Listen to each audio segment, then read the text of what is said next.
Hi, this is Representative Brady Brammer with your weekly update. We're in the middle of budgeting. We've got about another this week and next week really until our budgets are done. That's one of the busiest times of the year for us. I am the Vice Chair of Infrastructure and General Government. And so what that means is I'm in charge of the debt service for the state, making sure that we maintain our AAA rating. I'm also generally supervising the funds that go to UDOT, as well as the building of any of our major buildings for our universities or for the state.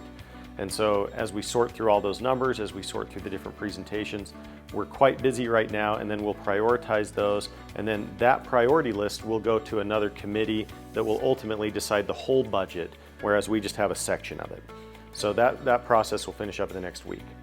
The second thing I want to talk about is the Open and Public Meetings Act. I have a bill that requires that a public meeting allow for verbal public comment. Now, the vast majority already do this, and the good actors are already doing it. But on occasion, we have to run legislation when someone is not allowing something that should happen.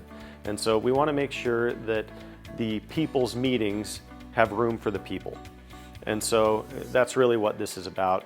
It shouldn't change too much as far as what the vast majority of public entities are doing, but there are a few that will need to adjust how they run their public meetings to allow for citizens to give input. The last thing is the continuation of Utah Lake on the Utah Lake Authority. I am running that bill. That bill is to establish a decision-making body to receive funding and make decisions for Utah Lake. There's a lot of noise saying that it's connected to the islands. It's not. I've specifically excluded that authority from ever considering any of the islands projects where they give away land in exchange for lake remediation. But what this does do is it allows for greater input from the public to really guide the future of the lake.